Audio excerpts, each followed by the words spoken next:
Hello दोस्तों, study with trust में आप सबका स्वागत है। एचटेट और सीटेट का एग्ज़ाम आने वाला है। इसके लिए हमने सीडीपी की सीरीज शुरू की हुई है, जिसमें आपको इसके सारे जो इम्पोर्टेंट टॉपिक है वो कवर करवाए जाएंगे।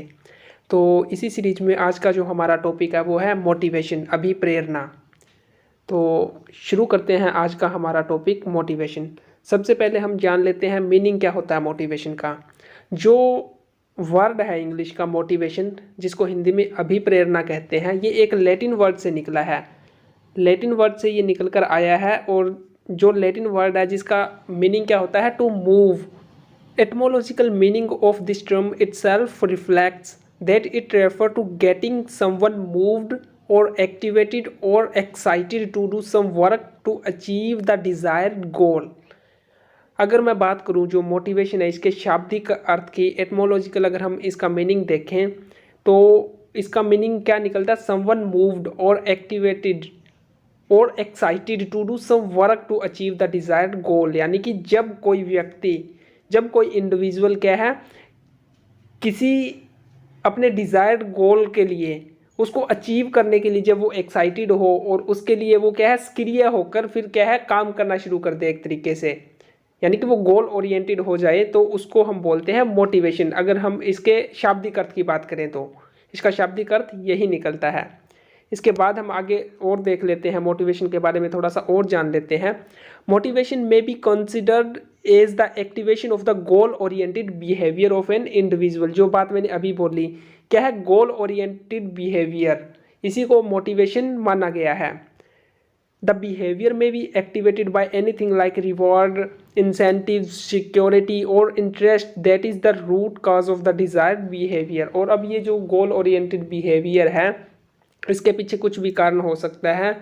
इसके पीछे कोई रिवार्ड हो सकता है, कोई इंटरेस्ट हो सकता है, या फिर कोई और का इसके पीछे जो रीज़न है वो हो सकता है। तो ये हमारा मोटिवेशन का कंसेप्ट है। इसके बाद मोटिवेशन की कुछ डेफिनेशंस है जो आपको बहुत सारी मिल जाएगी। अलग अलग जो क्रिटिक्स, अलग अलग जो साइकोलॉजिस्ट है जिन्होंने मोटिवेशन को अपने वर्ड्स में डिफाइन किया, यहाँ पर मैंने कुछ एक लिखी है तो हम जान लेते हैं। जो मास्लो है वो क्या कहते हैं, motivation is constant, never ending, fluctuating and complex, and that it is an almost universal characteristics of particularly every organism states of affair. ये मतलब डेफिनेशंस आपको एग्जाम में नहीं पूछी जाती, इनको बस आप खाली देख लेना। इसके बाद जो ये कॉन्सेप्ट है जिसमें हम क्या जानेंगे, टाइप्स ऑफ मोटिव्स। अभी प्रेरणा के जो प्रेरक हैं ये इंपॉर्टेंट है, इसको ध्यान से समझना। इसमें सबसे पहले आते हैं प्राइमरी मोटिव्स, यानी कि जो टाइप्स ऑफ मोटिव है ये दो तरीके के आएंगे। तो सबसे पहले हम बात करते हैं primary motives. Primary motives are unlearned motives. ये क्या है, अनलर्नड है, इनको हम सीखते नहीं है, यानी कि इनको सीखने की ज़रूरत नहीं पड़ती। They are divided into biological and general motives. और फर्दर जो प्राइमरी मोटिव्स है इनको हम बायोलॉजिकल और जो जर्नल मोटिव्स है दो भागों में विभाजित कर सकते हैं। जो प्राइमरी मोटिव है ना वो क्या है, मतलब इसमें हम क्या है, खुद से प्रेरित होते हैं, इनको हमें बाहर से सीखने की ज़रूरत नहीं पड़ती। जैसे इसका एग्जाम्पल की मैं बात करूँ तो hunger, thrust, sleep, activities etcetera. जैसे भूख लगती है, तो अब भूख लगती है तो हमें पता चलता है ना, अब हम किसी दूसरे को देखकर थोड़ी सीखते हैं अभी, हाँ उसको भूख लगी है तो मुझे भी भूख लगेगी। ये नेचुरल होते हैं, अनलर्नड होते हैं, अनलर्न मोटिव होते हैं, खुद से जब हम प्रेरित होते हैं। तो ये होते हैं हमारे प्राइमरी मोटिव्स। इसके बाद हम आगे देख लेते हैं secondary motives. They are also known as learn और social motives as they are learn in social groups. इनको अब हम लर्न या फिर सोशल मोटिव्स बोलते हैं। ये सीखे हुए या फिर सामाजिक जो प्रेरक है वो होते हैं, क्योंकि इनको हम सीखते हैं, वी लर्न, इनको हम सीखते हैं इन सोशल ग्रुप्स। अगर मैं सेकेंडरी मोटिव्स की बात करूं तो need for achievement, need for power, ये क्या है, कुछ सेकेंडरी मोटिव्स हैं जो क्या होते हैं, जिनको हम सोशल मोटिव भी बोल सकते हैं। तो ये जो दो हमारे मोटिव्स हैं, प्राइमरी और सेकेंडरी। इसके बाद हम थोड़ा और डिटेल में जानते हैं, इसकी थोड़ी और गहराई में जाते हैं। तो थॉमसन का क्लासिफिकेशन आता है और मॉस्लो का क्लासिफिकेशन आता है। थॉमसन ने जो मोटिव्स है वो दो तरीके के बताए हैं, natural motives and artificial motives. ये कई बार पूछे जा सकते हैं तो इनको थोड़ा ध्यान में रखना। इसके बाद मॉस्लो क्या कहते हैं, इन्होंने इसको आगे डिवाइड किया है। सबसे पहले इन्होंने बोला है inborn motives, these includes hunger, thirst, safety, sex etcetera, ये होते हैं इनबॉर्न मोटिव्स। इसके बाद आते हैं एक्वायर्ड मोटिव, जिनको हम एक्वायर करते हैं। ये क्या है, जो जैसे हमने सेकेंडरी मोटिव जो अभी देखा था उससे रिलेटेड है, उसके जैसे हैं। This includes motive generated by the environment, जो हम इन्वायरमेंट से जनरेट करते हैं, इन्वायरमेंट से सीखते हैं। और जो एक्वायर्ड मोटिव्स है, इसको मास्लो ने फर्दर 2 कैटेगरीज में डिवाइड किया, social motives and then individual motives. तो ये इसका थोड़ा और फर्दर क्लासिफिकेशन है जो थॉमसन और मास्लो के अकॉर्डिंग है। इसके बाद हम मोटिवेशन से रिलेटेड कुछ टर्म्स करने वाले हैं जो आपके लिए इम्पोर्टेंट होएगी। सबसे पहले हम समझ लेते हैं मेंटल सेट, मानसिक स्थिति क्या होती है। This phrase point two the fact that individual being mentally healthy, यानी कि ये जो फ्रेज है मेंटल सेट, ये क्या है, ये इस फैक्ट को मतलब एक तरीके से डिनोट करता है कि कोई इंडिविजुअल क्या है, मेंटली हेल्थी है, मानसिक रूप से वो स्वस्थ है। As long as a person is not mentally healthy he will not be motivated toward performing any activities. जब तक कोई भी इंडिविजुअल है वो मानसिक रूप से स्वस्थ नहीं होगा तो वो क्या है, किसी भी काम को परफॉर्म करने के लिए, किसी भी एक्टिविटी को परफॉर्म करने के लिए मोटिवेटेड है वो फील नहीं करेगा। तो ये होता है सबसे पहले मेंटल सेट। नेक्स्ट टर्म क्या आती है, नीड, इंपॉर्टेंट है। When an individual feels the need of anything he tries to get it, he is in tension till he gets the thing. Maslow stated that psychological safety, relational love, honor and self needs, यानी कि जब किसी चीज़ की मतलब कोई कमी महसूस होती है तो उसको नीड बोला गया है। और उसके बाद फिर जो कोई इंडिविजुअल है वो क्या करता है, जब उसको किसी चीज़ की नीड होती है तो फिर वो क्या करता है, he tries to get it, फिर वो उसको प्राप्त करने की कोशिश करता है, उसके लिए मोटिवेटेड फील करता है।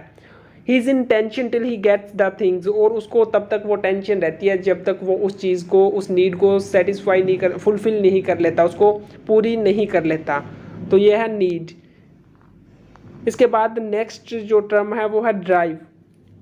नीड क्रिएट्स ड्राइव, ये चीज़ ध्यान रखना, नीड क्रिएट्स ड्राइव, यानी कि जो हमारी नीड है उसकी वजह से फिर जो क्या है हमारे सामने जो ड्राइव है वो टर्म आती है। Is a need then hunger is drive. अब यहाँ पर देखो जो फूड है, फूड अगर एक आवश्यकता है, नीड है, तो जो हंगर क्या है, ड्राइव है। क्योंकि अब जो हंगर है वो किसकी वजह से हुआ है, वो फूड है, फूड खाने को देखकर हमें भूख लगी है, ठीक है, और जो खाना है वो हमारी भूख को सेटिस्फाई करता है। इसीलिए क्या है, जो फूड है वो क्या है, नीड है, और जो हंगर है वो क्या है, एक ड्राइव है यहाँ पर। It is the internal condition of the body of an individual which motivates that individual towards some action or task, यानी कि जो ड्राइव है वो क्या है, हमारी इंटरनल कंडीशन होती है। It is the internal condition of the body, जो हमें क्या करती है, मोटिवेट करती है। मोटिवेट किस लिए करती है, मोटिवेट टुवर्ड्स सम एक्शन और टास्क, यानी कि हम किसी एक्शन को या किसी टास्क को लेकर ये ड्राइव है वो हमें मोटिवेट करता है। It is the internal condition of the body. तो इसके बाद हम आगे देख लेते हैं। इसके बाद मोटिवेशन साइकिल आता है, ये इंपॉर्टेंट है, इसको थोड़ा ध्यान से समझना। The cycle starts from the feeling of needs. जो मोटिवेशन साइकिल है वो शुरू कहाँ से होता है, किसी चीज़ की जब हमें नीड होती है, हमें लगता है किसी चीज़ की ज़रूरत है, वहाँ से शुरू होता है। विच में be biological, social, emotional in nature. और ये जो नीड्स है हमारी बायोलॉजिकल हो सकती है, सोशल हो सकती है, या इमोशनल नीड्स हो सकती है, किसी भी तरीके की जो नीड है वो हो सकती है। These needs, depending upon various factors, are converted into the drives, which creates a kind of tension that put individual to action or response. अब देखो, need creates drive, अभी हमने पढ़ा है, तो needs की वजह से फिर क्या है, need क्या है, कुछ ड्राइव है उसको मोटिवेट करेगी, यानी कि नीड क्रिएट्स ड्राइव। जब ड्राइव क्रिएट हो गया तो उसकी वजह से फिर क्या होती है, टेंशन होती है। मतलब अभी हमने पढ़ा था, अभी जब तक उसकी नीड है वो फुलफिल नहीं हो जाती तो उसको क्या है, एक तरीके से टेंशन रहती है। फिर वो उसको फुलफिल करने के लिए क्या करता है, सर्टेन एक्शन परफॉर्म करता है, या फिर उसके लिए कुछ सर्टेन एक्शन और रिस्पॉन्सेज है वो होते हैं, तो उनको वो फिर क्या है, एक तरीके से परफॉर्म करता है। विच में be set in the form of goals. If the action gets succeed, when the goals are achieved or the needs are fulfilled, then the particular need is reduced. यानी कि जब हमारे एक्शन सक्सेसफुल हो जाते हैं तो हमारी जो नीड है वो फुलफिल हो जाती है, यानी कि हाँ यहाँ पर फिर जो हमारा मोटिवेशन साइकिल है वो कंप्लीट हो जाता है। लेकिन अगर हमारी जो नीड्स है वो सेटिस्फाई नहीं होती तो ये जो हमारा मोटिवेशन साइकिल है वो चलता रहता है, क्योंकि फिर वो सर्टेन फर्दर कुछ और एक्शन परफॉर्म करेगा, कुछ और रिस्पॉन्सेज देगा उसके अकॉर्डिंग। फिर अगर वो नीड सेटिस्फाइड होती है तो वो हमारा मोटिवेशन साइकिल कंप्लीट, अगर नहीं होती तो फिर से वो एक्शन नीड की वजह से ड्राइव होगा, फिर वो उसको फुलफिल करने के लिए एक्शन परफॉर्म करेगा। तो इस तरीके से हमारा जो मोटिवेशन साइकिल है वो चलता रहता है। यहाँ पर आप देख सकते हो सबसे पहले हमें किसी चीज़ की नीड होती है, जो क्या है नीड क्रिएट्स ड्राइव। ड्राइव के लिए हम क्या सर्टेन रिस्पॉन्स या एक्शन को परफॉर्म करते हैं। एक्शन से हमारा क्या है, एक्शन होता है हमारा गोल ओरिएंटेड। अगर हमारा गोल फुलफिल हो गया तो जो नीड है वो सेटिस्फाई हो जाती है, अगर नहीं हुआ तो हम फर्दर फिर मतलब वही चीज़ करते हैं। तो इस तरीके से जो हमारा साइकिल ऑफ मोटिवेशन है ये चलता रहता है। इसके बाद हम देख लेते हैं टाइप्स ऑफ मोटिवेशन। दो तरीके के आते हैं मोटिवेशन। इंट्रिंसिक मोटिवेशन, जिसको हम मूलभूत प्रेरणा बोलते हैं, जो क्या है हमारे अंदर से, किसी भी इंडिविजुअल के जो अंदर से फीलिंग होती है। Intrinsic motivation comes from inside of the person. It means that person is internally motivated, यानी कि इसमें क्या है इंटरनल जो मोटिवेशन है वो हमारा वर्क करता है। Intrinsic motivation is sometimes also called as biological motivation, psychological motivation और innate motivation। तो ये इसको कुछ और जो नाम है जिनसे हम इसको जानते हैं। The causal factor of this motivation is inside the individual। ये चीज़ बस आपको ध्यान रखनी है कि ये इंटरनल होता है। इसके बाद जो नेक्स्ट हमारा है वो है एक्सट्रिंसिक मोटिवेशन, बाहरी प्रेरणा जिसको हम बोलते हैं। इसके लिए क्या है, जो हमारे एक्सटर्नल फैक्टर होते हैं वो इसमें क्या है एक रोल प्ले करते हैं, उनकी वजह से हमें जो मोटिवेशन फील होता है ये क्या है इंटरनल नहीं होता। तो ये दो तरीके के जो मोटिवेशन है वो आपको ध्यान में रखने हैं। तो हमारा नेक्स्ट टॉपिक है थ्योरीज ऑफ मोटिवेशन, अभिप्रेरणा के सिद्धांत, जो कि one of the most important topic है। तो सबसे पहले हम करते हैं मूल प्रवृत्ति का सिद्धांत, इंस्टिंक्ट थ्योरी। ये जो थ्योरी है ये किसने दी थी, विलियम मैकडोगल ने। Psychologist William McDougall was one of the foremost to report on the instinct theory of motivation. यानी कि ये जो मैकडोगल थे ये फर्स्ट साइकोलॉजिस्ट थे इस थ्योरी पर वर्क करने वाले, एक तरीके से जिन्होंने शुरुआती तौर पर सबसे पहले इस पर वर्क किया। Instincts are goal-directed and innate patterns of behavior that are not the result of the education or experience। अब जो हमारी जो प्रवृत्ति होती है, इंस्टिंक्ट होती है, वो क्या होती है, These are goal-directed and innate pattern of behavior। जो हमारा गोल ओरिएंटेड बिहेवियर होता है, और ये क्या है इन्नेट होते हैं, ये जन्म जाता है, इनको हम सीखने की जरूरत नहीं पड़ती, जैसे इनको हम लर्न नहीं करते, इनको ये हमारे इन्नेट होते हैं, जन्मजात होते हैं। तो इसके बाद आके देख लेते हैं इस थ्योरी में और क्या है। McDougall propose that instinctive behaviour was composed of three fundamental elements. इन्होंने जो इंस्टिंक्टिव बिहेवियर इसके तीन फंडामेंटल एलिमेंट बताए हैं जो आपको ध्यान में रखने हैं, perception, behaviour and then emotion. ये तीन फंडामेंटल एलिमेंट्स इन्होंने बताए हैं। McDougall's theory was based on much earlier research by Darwin, who presented that animals display the behavior similar to human psychological traits। इनकी जो थ्योरी थी वो डार्विन की रिसर्च पर बेस्ड थी एक तरीके से, ये बात भी आपने थोड़ी ध्यान में रखनी है। और जो यहाँ पर सबसे इम्पोर्टेंट चीज़ है वो है 14 इंस्टिंक्ट जो मैकडोगल ने बताए थे। ये आपको पता होना चाहिए, ये 14 इंस्टिंक्ट जो इन्होंने बताए थे। जैसे यहाँ पर ये आप टेबल देख सकते हो, इसमें क्या है, एक साइड तो है इंस्टिंक्ट है और दूसरी साइड एसोसिएटेड इमोशन है, जो उससे एसोसिएटेड इमोशन है वो है। जैसे सबसे पहले हम बात करते हैं कॉम्बैट की, तो यहाँ पर हमारा जो इमोशन है वो है एंगर। रिपल्शन वहाँ पर होती है अपनी हेट या डिस्गस्ट। फिर है क्यूरियोसिटी, क्यूरियोसिटी में हमारा जो इमोशन होता है वंडर। फिर है सबमिशन, सबमिशन में जो हमारा जो इमोशन वर्क करता है वो है नेगेटिव और सेल्फ फीलिंग। इस तरीके से ये 14 है, ये आपको ध्यान में रखने हैं। इस थ्योरी में मेन जो बातें थी वो इतनी ही थी। इसके बाद हम देखते हैं अपना अपनी नेक्स्ट थ्योरी है साइको एनालिटिकल थ्योरी, मनोविश्लेषणात्मक सिद्धांत जो मोटिवेशन से रिलेटेड है। ये किसने दिया था, ये सिगमंड फ्रॉइड से रिलेटेड है। With the publication of his book beyond the pleasure principal in 1920, Freud conclude that all instinct fail into one of the two major classes। इन्होंने अपनी बुक लिखी थी बियॉन्ड द प्लेजर प्रिंसिपल 1920 में, Sigmund Freud ने। इन्होंने क्या बोला, जो सारे इंस्टिंक्ट है वो क्या है, दो मेजर क्लासेस में इन्होंने इनको क्लासीफाई कर दिया था।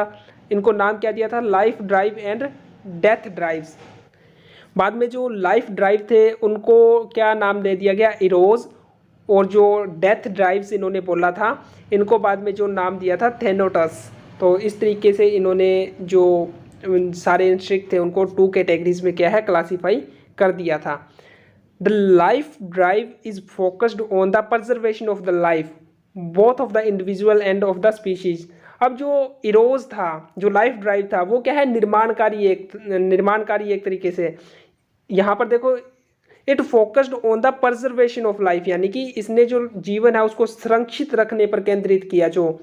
जो इरोज से रिलेटेड जो इंस्टिंक्ट थे वो क्या थे, निर्माणकारी थे, वो निर्माणकारी प्रवृत्तियां थी। द लाइफ ड्राइव और Eros was opposed by the self destructive death instinct later known as Thanatos. और ये जो लाइफ ड्राइव थे इसके अपोजिशन में क्या था, जिसको इन्होंने नाम दिया था डेथ ड्राइव, जिसको हमने बोला है थेनेटस। ये जो विध्वंसकारी प्रवृत्तियां थी। तो इस तरीके से इन्होंने अपनी थ्योरी है इसमें अपने विचार है वो व्यक्त किए थे। इसके बाद नेक्स्ट थ्योरी आ जाती है जो इम्पोर्टेंट है, जो है मास्लोव्स थ्योरी ऑफ हायरार्किकल नीड्स। जो मास्लो की जो हायरार्किकल नीड्स थ्योरी है, Abraham Maslow postulated that a person will motivated when all of his needs are fulfilled। Maslow ने क्या कहा, कोई व्यक्ति कब मोटिवेटेड होगा, कब मोटिवेटेड फील करेगा, when all his needs are fulfilled, जब उसकी सारी जो ज़रूरतें हैं वो क्या है, पूरी हो जाएगी। People do not work for security or money but they work to contribute and to use their skills। इन्होंने बोला जो लोग हैं वो पैसे, जो सिक्योरिटी या पैसे के लिए काम नहीं करते बल्कि वो क्या है, कुछ कंट्रीब्यूट करने के लिए या फिर जो उनके स्किल्स है उनको यूज़ करने के लिए वो वर्क करते हैं। He demonstrated this by creating a pyramid to show how people are motivated and mention that one cannot ascend to the next level unless the lower level needs are fulfilled। इसी चीज़ को इन्होंने व्यक्त करने के लिए इन्होंने अपना जो एक हायरार्किकल मॉडल है, एक पिरामिड क्रिएट किया था, जिसमें इन्होंने क्या बताया कि जो कोई भी इंडिविजुअल वो पहले लेवल से आगे तब तक नहीं जा सकता जब तक उसके जो लोअर लेवल की जो नीड्स है वो सेटिस्फाई नहीं हो जाती, वो फुलफिल नहीं हो जाती। जब तक उसकी पहले लेवल की जो ज़रूरतें हैं वो पूरी नहीं होगी तो वो आगे ऊपर है वो मूव नहीं कर पाता। ये हायरार्किकल पिरामिड है, हायरार्किकल मॉडल इन्होंने अपनी थ्योरी में दिया है। ये यहाँ पर आप देखो, ये है इनका जो हायरार्किकल मॉडल इन्होंने दिया है। सबसे पहले साइकोलॉजिकल नीड्स है। साइकोलॉजिकल नीड्स क्या होती है, नीड्स फॉर फूड हो गया, हाउसिंग, क्लोथिंग, बेसिक नीड्स आ गई। फिर आती है इसके बाद सेफ्टी। सेफ्टी में सिक्योरिटी, स्टेबिलिटी, फ्रीडम आ जाती है। जब तक साइकोलॉजिकल नीड्स किसी भी पर्सन की कंप्लीट नहीं होगी, फुलफिल नहीं होगी, तो वो सेफ्टी के बारे में सोचेगा ही नहीं। अगर किसी इंसान को खाना भी नहीं मिल रहा, 2 वक्त की रोटी नहीं खा पा रहा, तो उसको क्या ज़रूरत है, वो कैसे अपनी सेफ्टी के बारे में सोचेगा। यानी कि कहने की बात यह है कि इन्होंने ये बोला जब तक पहले वाला जो लेवल है वो कंप्लीट नहीं होगा, वो नीड्स सेटिस्फाई नहीं होगी, तब तक जो आगे है ऊपर है वो मूव नहीं किया जाएगा। थर्ड पे इन्होंने रखा है सोशल नीड्स। इसके बाद इन्होंने रखा है एस्टीम एंड देन सबसे टॉप पर रखा है सेल्फ एक्चुअलाइजेशन। इनको अभी थोड़ा और डिटेल में हम जानेंगे। तो इस तरीके से इन्होंने जो अपना हायरार्किकल जो पिरामिड है वो दिया है। तो अब यहाँ पर हम थोड़ा और देख लेते हैं जो इनकी हायरार्किकल जो नीड्स हैं। सबसे पहले इन्होंने साइकोलॉजिकल नीड्स जो सबसे नीचे रखा है, ये क्या है, बेसिक नीड्स हैं जो हमारे सर्वाइवल के लिए ज़रूरी होती है अगर हम जिंदा रहना चाहते हैं, तो जिनको हम हमारी मूलभूत आवश्यकताएं कहते हैं, ये हैं। इसके बाद इन्होंने रखा है सेफ्टी नीड्स, यानी कि जो हमें हमारी सेफ्टी के लिए, हमारी प्रोटेक्शन के लिए चाहिए होती है, जो हमें क्या है, जैसे हेल्थ से रिलेटेड हो गई, सिक्योरिटी, एम्प्लॉयमेंट, ये सारी की सारी जो सेफ्टी नीड्स है इसमें आ जाती है। थर्ड पे इन्होंने रखा था सोशल और बिलोंगिंगनेस नीड्स। सोशल नीड्स के बाद है self esteem needs, needs for respect and recognition. और सबसे टॉप पर इन्होंने रखा था self actualization needs, the opportunity for personal development, learning, fun, creativity, challenging works etcetera. ये सारी की सारी जो सेल्फ एक्चुअलाइजेशन नीड है इनमें आ जाती है। इसके बाद हमारी जो आज की जो लास्ट थ्योरी है वो हम करने जा रहे हैं। ये थ्योरी है McClelland's theory of needs. McClelland's affirms that we all have 3 motivating drivers. Which do not depend on our gender और एज। इन्होंने 3 तरीके के जो मोटिवेटिंग ड्राइवर है वो बताए हैं, और ये क्या है, ये बोला ये हमारे जेंडर या एज पर डिपेंड नहीं करते, सबके लिए ये 3 है वो कॉमन रहते हैं। और बस आपको ये तीनों के नाम याद रखने हैं, जो अचीवमेंट, एफिलिएशन एंड पावर। तो ये मैकलेन ने अपने जो थ्योरी ऑफ नीड्स है इसमें बताया है। तो ये था हमारा मोटिवेशन का कंसेप्ट। इसमें आपको जो थ्योरीज़ हैं, कुछ इंपॉर्टेंट थ्योरीज़ वो मैंने कवर करवा दी।